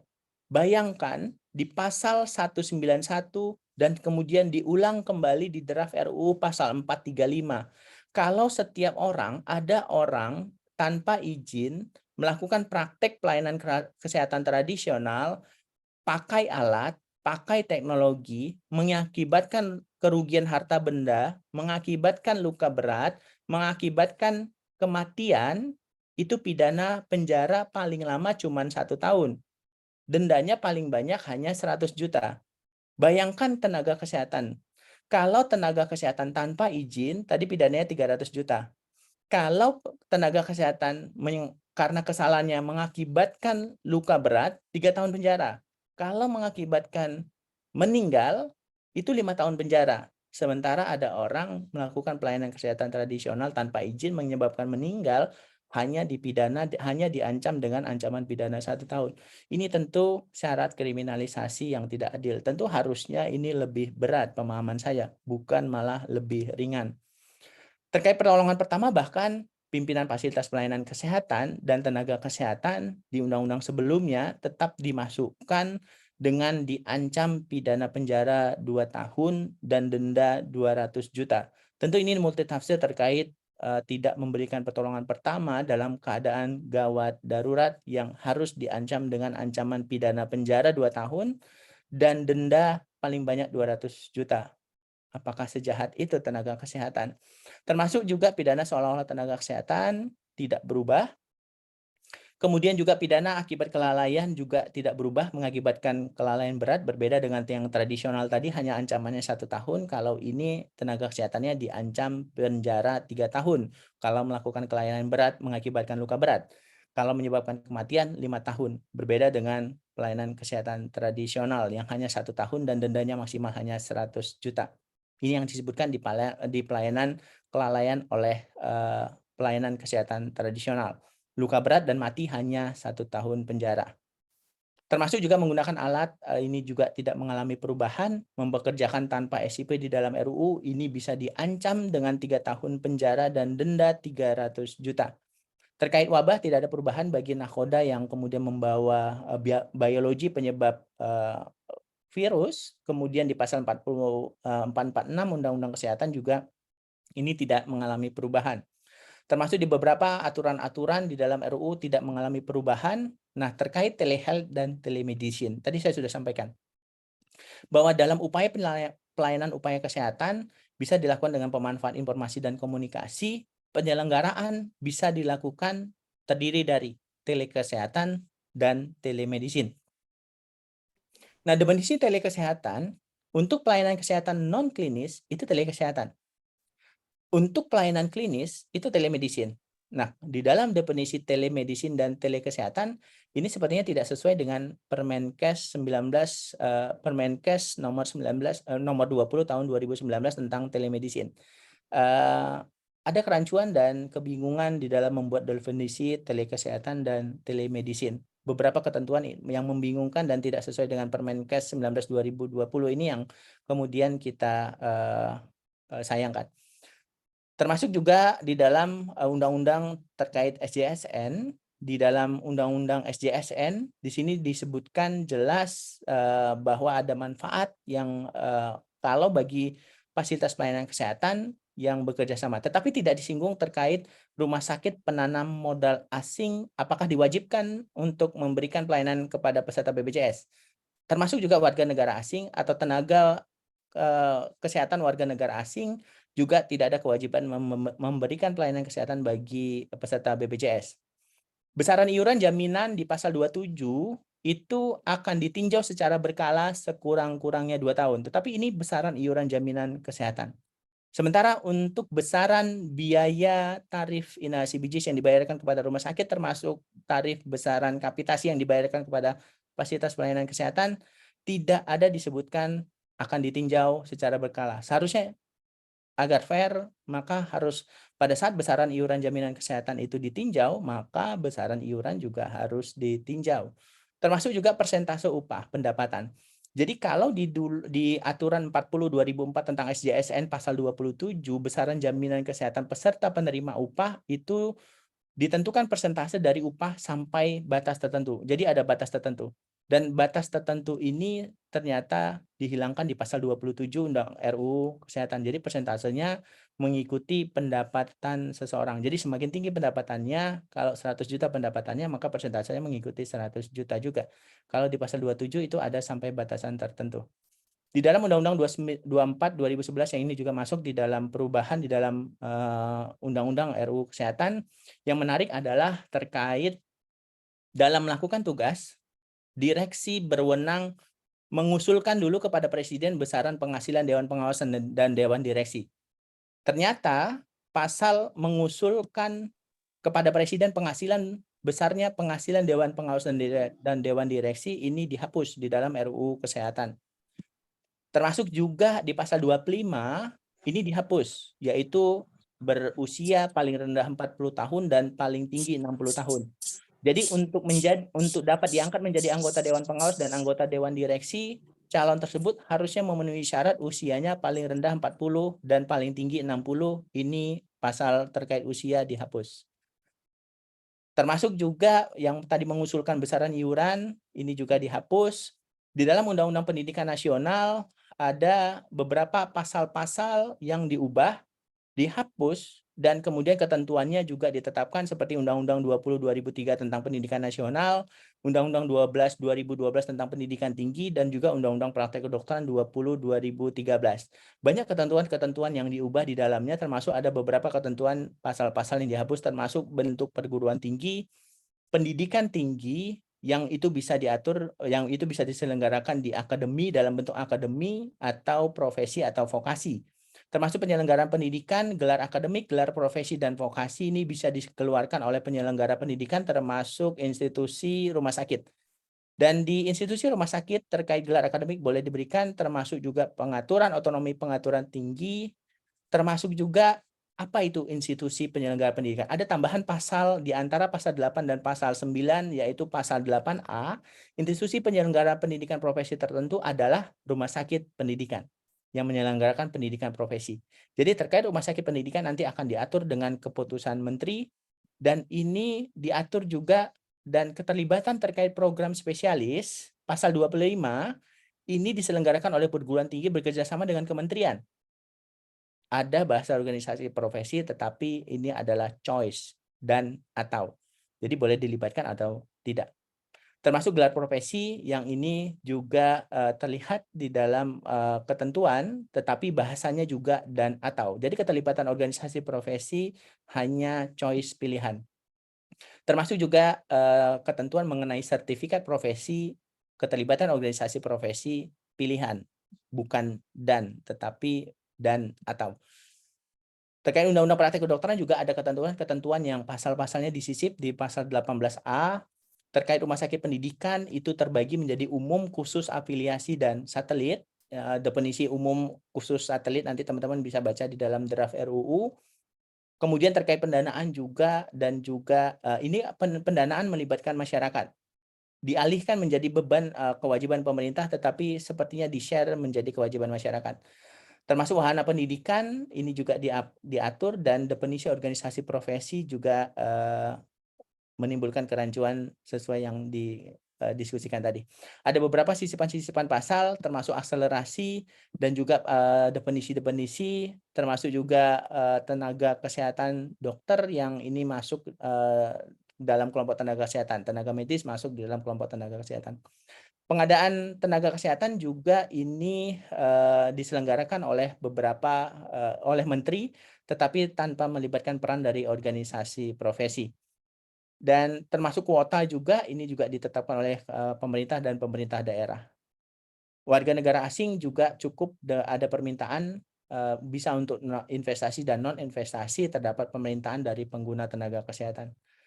Fellowship diselenggarakan oleh menteri termasuk beberapa syarat STR kewenangan pendelegasian yang mungkin kita tidak bisa merinci secara satu persatu, termasuk gelar pemberian gelar profesi yang ini bisa diberikan oleh institusi penyelenggara pendidikan tertentu yang dilakukan di rumah sakit atau hospital base. Yang ini kita sampaikan adalah pertama mengingatkan kembali di pasal 28H ayat 1 bahwa kesehatan merupakan hak asasi manusia untuk memperoleh standar tertinggi. Selama tarif INAS-BIJIS atau tarif kapitasi tidak disinggung di dalam RUU, termasuk juga kewajiban pemerintah di dalam penetapan besaran tarif sehingga hak tenaga medis itu diberikan secara layak, maka standar tertinggi yang diberikan tentu akan menjadi pertanyaan terkait kendali mutu kendali biaya. Bahwa kita sudah pahami bahwa di dalam pasal 2 Undang-Undang Praktek Kedokteran 29/2004 dan ini juga disebutkan di dalam RUU bahwa praktek kedokteran yang diberikan oleh dokter dan tenaga kesehatan harus ada dasar nilai ilmiah yang itu disertai dengan etika profesi, ada manfaat, keadilan, keseimbangan, serta pelindungan keselamatan bagi pasien. Tentu ini yang ingin kita kawal dengan seharusnya pemerintah memperkuat peran organisasi profesi, bukan mengkebiri peran organisasi profesi yang hanya 11 diamanahkan dalam undang-undang. Tentu peran organisasi profesi harus ditingkatkan, bukan dikebiri karena hanya 11 dan itu tidak dilakukan sendiri, tetapi dilakukan bersama asosiasi, bersama pemerintah, pemerintah daerah, dan juga bersama dengan institusi dan tenaga kesehatan yang lain. Mungkin demikian yang bisa saya sampaikan untuk diskusi selanjutnya. Terima kasih. Assalamualaikum warahmatullahi wabarakatuh. Waalaikumsalam warahmatullahi wabarakatuh. Baik, terima kasih kepada Dr. Beni Satria yang telah sangat panjang lebar sekali dan sangat detail sekali terhadap kupasan-kupasan yang ternyata kita semua bisa tahu bahwa banyak sekali kerancuan yang ada ya dari semua sisi dari RUU Kesehatan OPL ini. Setidaknya kita bisa menangkap bahwa tampaknya berdasarkan atas alasan Omnibus Law ya, yang dimana niat awalnya itu adalah memangkas birokrasi yang panjang yang bisa menghambat investasi masuk termasuk di bidang kesehatan, tetapi tampaknya justru malah jadi melenceng dari tujuan semula sehingga justru membuat hegemoni pemerintah ini lebih dominan ditingkatkan dan justru terjadi suatu penggembosan dari peranan masyarakat dalam ini organisasi profesi. Baik teman-teman sekalian, sebelum saya melanjutkan dan mungkin dilanjutkan oleh moderatornya ya, sebenarnya saya bukan moderator, saya MC ya, tapi tadi moderatornya kok belum nongol. Jadi saya mengucapkan terima kasih dulu kepada teman-teman semua ya yang telah meluangkan waktunya ya malam-malam begini habis praktek, kita semua concern mengikuti acara sosialisasi oleh Dr. Beni ini. Sebelum saya membuka pertanyaan, barangkali dari teman-teman tentu banyak sekali pertanyaan. Moderator akan saya lanjutkan ke moderator aslinya, Dr. Agus, apakah sudah di tempat, Dr. Agus? Baik, kalau tidak ada saya minta kepada Ketua Cabang saya ya, Dr. Ahmad Saifuddin untuk memoderatori dari acara ini. Sekaligus saya juga mungkin nanti penutupan sekaligus oleh Dr. Ahmad Saifuddin, saya sebagai penyelenggara acara menyampaikan terima kasih dan mohon maaf jika ada kurang lebihnya dari acara ini. Baik, silakan waktu saya berikan kepada Dr. Ahmad Saifuddin. Silakan, Dr. Ya, terima kasih Dr. Wahyu. Saya rasa yang di chat itu saya amatin ya. Ternyata dari kita banyak sekali yang masih mendukung organisasi profesi kita ya. Nah, artinya sebetulnya ini adalah pemahaman baru bahwa kita tetap berjuang bersama di bawah satu ide ya. Saya persilahkan yang mau tanya untuk raise hand, tapi kita batasin ya karena sudah malam juga, kita batasin 3 penanya saja. Ya, yang pertama Pak Khairul Anam, Dr. Khairul Anam.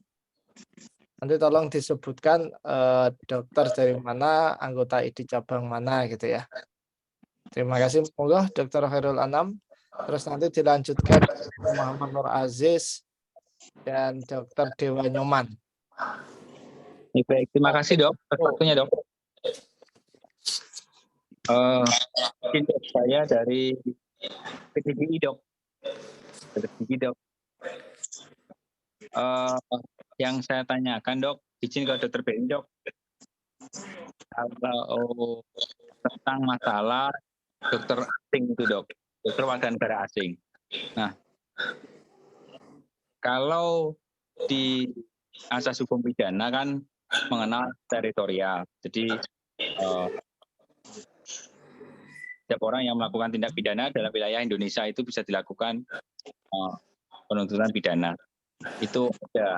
Tetapi kalau nanti misalkan ya ambillah contoh kasus yang di Papua itu dok, dokternya dari luar dan tidak punya STR, kalau melakukan suatu pelanggaran misalkan apakah etik atau disiplin atau hukum, apakah bisa kita memberikan sanksi gitu dok? Itu aja dok, terima kasih dok. Assalamualaikum warahmatullahi wabarakatuh.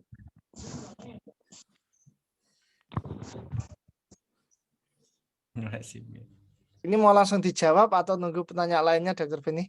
Waduh, saya ikut perintah ketua Udin. Ya, kita ini aja ya, lanjut pertanyaan aja nanti biar langsung selesai gitu ya. Yang selanjutnya Dr. Muhammad Nur Aziz, maka disebutkan dari cabang mana gitu. Terima kasih. Assalamualaikum warahmatullahi wabarakatuh. Waalaikumsalam. Saya kebetulan dari Semarang, Jawa Tengah. Saya terus terang saja mendengar tadi seluruhnya pembahasan yang dari A sampai Z. Tapi saya sebenarnya punya pendapat dasar ya, bahwa Omnibus Law ini pada dasarnya adalah memberikan suatu penyederhanaan dari 13 undang-undang. Tetapi intinya yang saya melihat adalah memberikan kekuasaan yang lebih tinggi dengan mempreteli kekuasaan profesional yang berdasarkan orientasi keilmuan. Oleh sebab itu hampir saya bisa mengatakan bahwa terus terang bukan ini yang prioritas yang harus kita lakukan. Justru yang esensi itu sistem kesehatan nasional yang masih perlu diperkuat untuk melihat ke depan. Jadi intinya yang saya mengatakan ini adalah tetap menolak. Nah, cuma melihat kenyataan-kenyataan tantangan ini, bahwa ini adalah tembok besar yang sangat tinggi, ya, di mana pemerintah dengan Depkesnya, dengan seluruh aparatnya, kemudian partai-partai politik yang berorientasi mendukung pada kekuasaan inti tadi, bahwa diberikan kekuasaan yang besar pada kekuasaan dengan segala kepentingannya. Itulah yang saya takutkan pada keadaan mendatang. Oleh sebab itu kesimpulan yang saya ngambil, apakah kita ini bahwa menolak sepenuhnya pembahasan undang-undang ini dan meminta untuk memprioritaskan kepada esensi di mana yang sudah baik selama ini kita berusaha untuk menyempurnakan. Saya kira itu yang prinsip pendapat saya. Terima kasih. Assalamualaikum warahmatullahi wabarakatuh.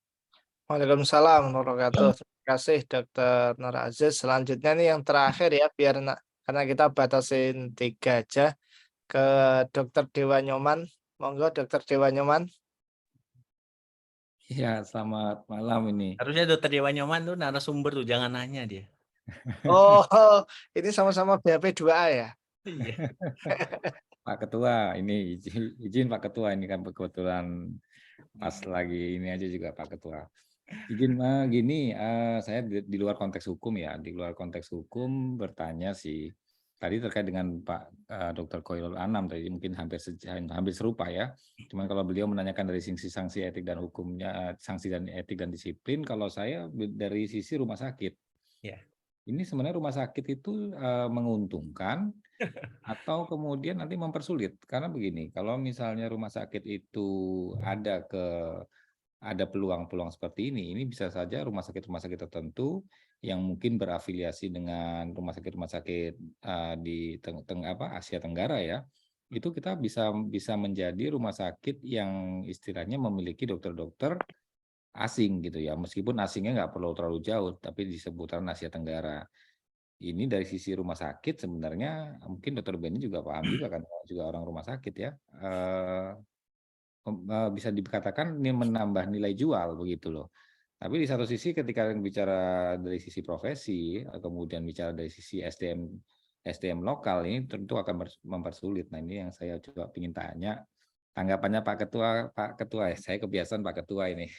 Tanggapan Dr. Benny bagaimana nih terkait dengan isu-isu seperti ini? Terima kasih Dr. Benny dan Pak Moderator. Terima kasih. Ya, terima kasih Dr. Nyoman. Kalau pertanyaannya BP2A ya memang susah ya. Ya karena BP2A kita anggap tidak pertanyaan, saya kasih satu kesempatan lagi deh untuk Dr. Afdolun Hakim. Setelah itu nanti akan dijawab oleh Dr. Benny. Monggo. Ya, terima kasih. Assalamualaikum warahmatullahi wabarakatuh. Selamat malam. Terima kasih Dr. Benny. Saya kebetulan sebagai Ketua Departemen Hukum Pemilihan Anggota dari PPRKI. Saya tadi melihat hari ini sudah ada rekan-rekan kita yang ya demo kemudian diterima oleh anggota DPR ya. Walaupun terus terang isu demo ini banyak ditentang oleh anggota. Saya melihat di beberapa sosmed banyak yang mempertanyakan ya, kemudian dan juga banyak yang tidak setuju. Mereka mengatakan belum ada sosialisasi lah ya. Ini memang terlihat ya, kalau saya boleh katakan adanya ketidakkompakan ya, sehingga di dalam berjuang kita untuk menolak undang-undang ini tidak seperti ketika kita menghadapi beberapa kasus-kasus sebelumnya yang semua hampir kompak. Ini dimanfaatkan oleh pemerintah juga, sehingga keluarlah adanya edaran dari Kemenkes melarang ASN maupun non-ASN yang ikut demo pada hari ini, sehingga terlihat kesannya sepi. Ya ini kan secara politis kan kesannya tidak mendapat dukungan dari anggota ini. Ini kesan saya, ya itu mungkin sekilas. Ya ini mungkin walaupun sudah disosialisasikan oleh PB maupun dari teman-teman wilayah yang beberapa kali seminar, webinar, mereka sepertinya seolah tidak peduli karena belum merasakan nanti itu terkena pada diri mereka. Ketika nanti mereka mendapat kesusahan, baru mereka menyalahkan pengurus ID, begitu. Biasanya begitu. Nah, terkait tadi kita lihat bahwa salah satu poin yang saya tangkap mengenai bahwa uji kompetensi dokter itu akan dihilangkan. Saya teringat ya beberapa waktu yang lalu ada seorang anggota DPR yang kita tahu, kita kenal semua ya, dia dokter juga, malah dia yang ingin menghapuskan ketentuan tersebut karena anaknya tidak lulus ujian kompetensi tersebut. Jadi lucunya kalau ada kepentingan mereka bisa hilangkan. Ini juga yang lain-lain saya lihat ya banyak lagi tadi yang disampaikan oleh Dr. Benny, ini sangat mengkhawatirkan, sangat mengerikan. Kalau undang-undang STR seumur hidup itu diberlakukan, bagaimana kompetensi seorang dokter? Karena dia mengalami stroke, dia mengalami gangguan, ya barangkali kejiwaan, dia boleh terus praktek. Ini membahayakan sekali, mengerikan sekali. Jadi ini kita lihat bahwa memang undang-undang ini harus ditolak, ya dan harus ya dibicarakan ya. Mungkin perlu maraton ya. Tapi kalau kita tidak kompak, tidak bersatu, maka ini yang diharapkan oleh pihak pemerintah ya, perpecahan di antara para dokter ini sangat diharapkan mereka supaya tidak kompak dalam perjuangan ini. Itu komentar saya. Mudah-mudahan ID tetap kompak ya, pengurus ID seluruh wilayah maupun cabang juga tetap kompak. Kita menolak ya supaya kita bisa goal ya apa yang diinginkan. Karena ini menyangkut masalah hak masyarakat juga hak anggota ID di seluruh Indonesia. Itu saja komentar saya. Terima kasih, selamat berjuang dan jangan pernah mundur. Sekali layar terkembang, surut kita berpantang. Terima kasih. Assalamualaikum warahmatullahi wabarakatuh. Waalaikumsalam warahmatullahi wabarakatuh. Terima kasih Dr. Afdolun. Semangat kita untuk selalu menjaga rumah besar kita ya, satu ID. Moga Dr. Benny untuk menjawab beberapa pertanyaan tadi.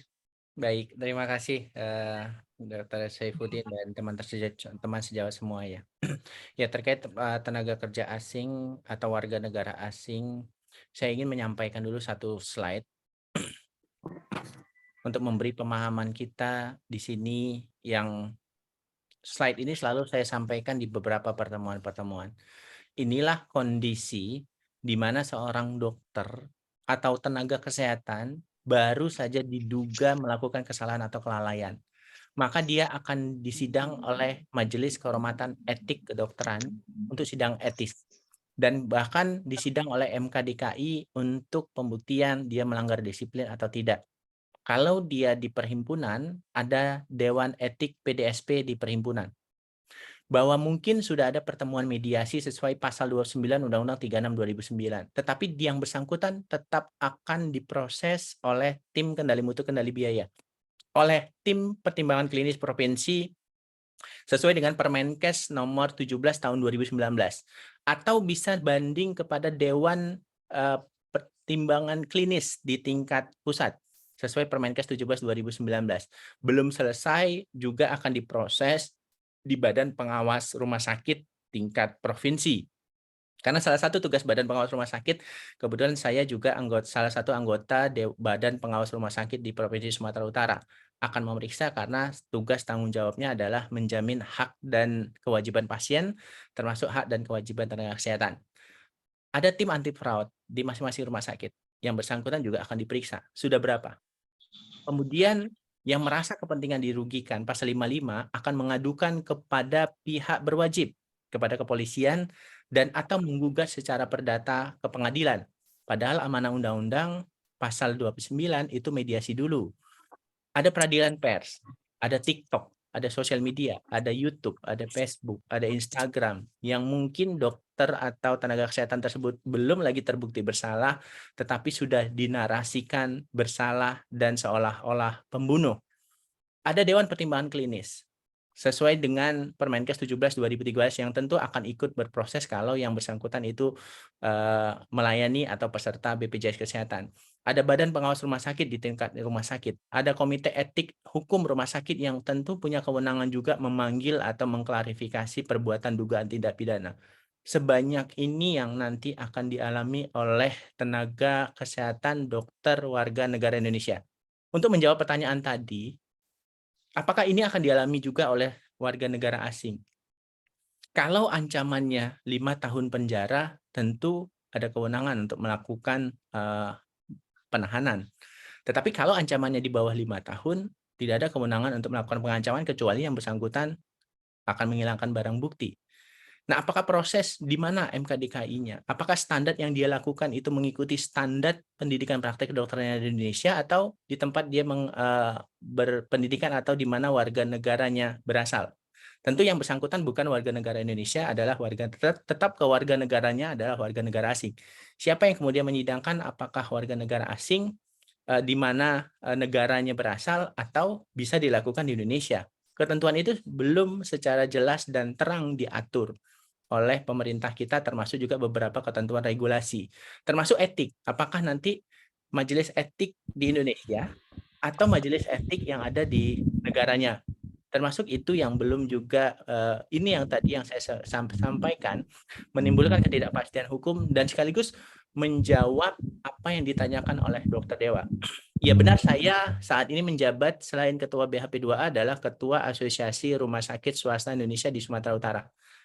Tentu saya pahami adanya tenaga kerja asing ini akan menambah nilai jual di rumah sakit saya karena adanya warga negara asing. Yang tentu saja ada kewajiban saya kalau yang bersangkutan tidak bisa berbahasa Indonesia, maka saya harus menyediakan penerjemah. Nah, kemudian karena tidak adanya kewajiban warga negara asing, tenaga kerja dokter asing tadi, kita katakanlah dokter asing, itu tidak ada kewajiban boleh atau tidak boleh, dan bahkan tidak ada kewajiban memberikan pelayanan kepada peserta BPJS Kesehatan, tentu ini akan membuat satu nilai jual yang lebih baik.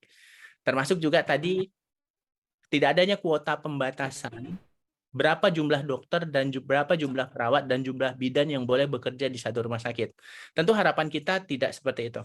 Harusnya pemerintah mengatur besaran jumlah berapa dokter warga negara asing yang boleh berpraktek di satu rumah sakit, berapa tenaga kesehatan yang maksimal yang boleh berpraktek di rumah sakit.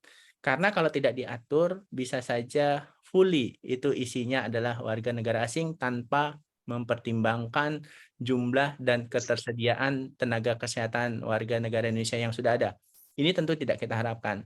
Tentu ini juga yang ingin peran organisasi profesi betul-betul ada untuk memberikan pendampingan, pelindungan masyarakat, agar masyarakat benar-benar dilayani oleh dokter tadi yang bersumpah akan mengabdikan dirinya, ilmunya untuk kepentingan kemanusiaan, yang bersumpah Kalian ganti baju lagi. melakukan pelayanan, dan termasuk juga yang bersumpah akan tidak melakukan diskriminasi. Pengawasan itu akan lebih mudah bagi warga negara Indonesia, tetapi bagi warga negara asing belum diatur ketentuan yang lebih jelas.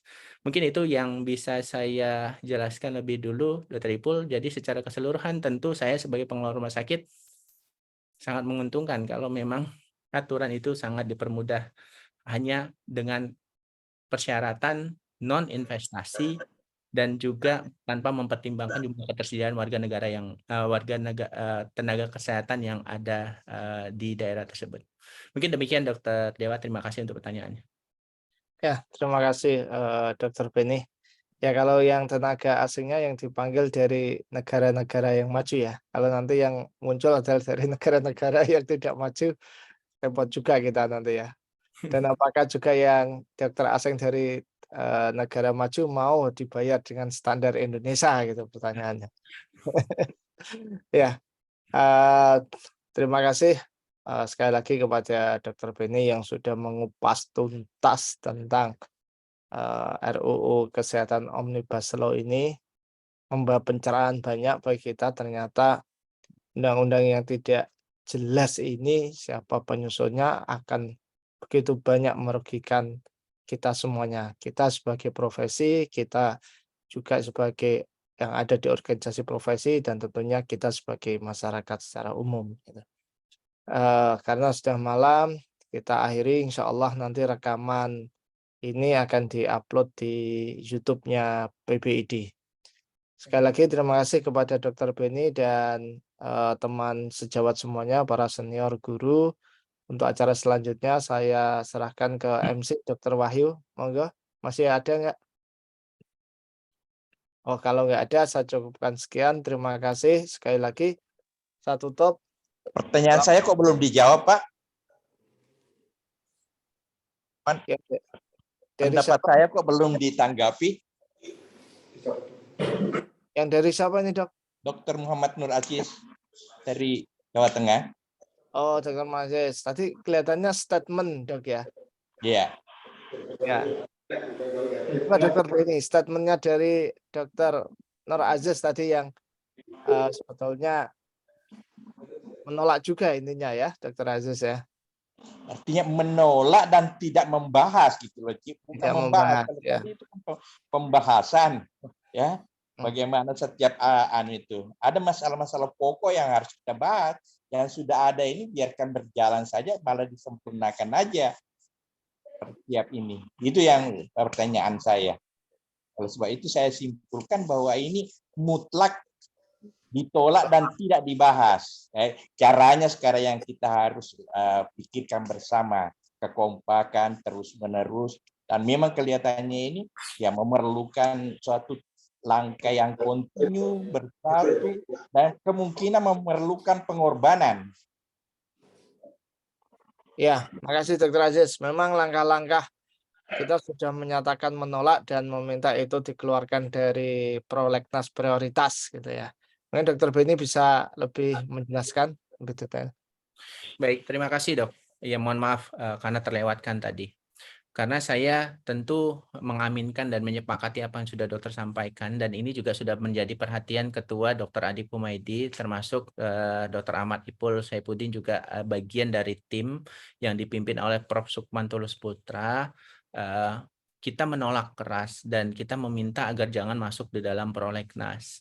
Karena pertama ini cacat prosedur. Sesuai Undang-Undang 13 2022 bahwa sejak penyusunan, sejak pembahasan harus melibatkan unsur masyarakat, dan ini sama sekali tidak ada dilibatkan sama saja. Jadi ini cacat prosedural. Kita menolak itu. Termasuk juga kita menolak undang-undang yang sudah ada yang mengatur organisasi profesi existing sekarang. Tadi saya sudah sampaikan, bukan undang-undang yang diubah. Tetapi setelah turunan undang-undang, PR pemerintah harusnya membuat peraturan pemerintah turunannya. Seharusnya membuat peraturan pemerintah pengganti undang-undang. Seharusnya membuat peraturan presiden atau peraturan menteri. Ini yang bahkan PR di beberapa undang-undang existing yang masih ada dan belum ada peraturan pemerintahnya belum dikeluarkan, tetapi kenapa sibuk harus mengubah undang-undangnya?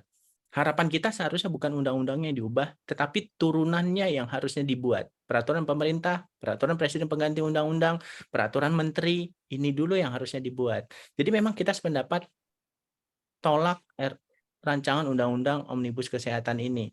Karena memang bukan ini urgensinya. Kementerian Kesehatan, mohon maaf saya harus sampaikan, tidak punya grand design untuk membahas, menyelesaikan permasalahan kesehatan yang ada di Indonesia. Hanya sibuk mengurusi OPA-OP saja. Bahwa kita Indonesia bukan milik organisasi profesi. Bahwa masalah kesehatan yang ada di rural, yang ada di daerah, yang ada sekarang kita alamin adalah terkait pelayanan keluhan masyarakat yang dinilai pelayanannya substandar. Dipulangkan lebih cepat karena paketnya sudah habis. Termasuk juga tarif inasi bisnis yang sejak tahun 2016 itu belum sama sekali dibahas dan dinaikkan atau direvisi.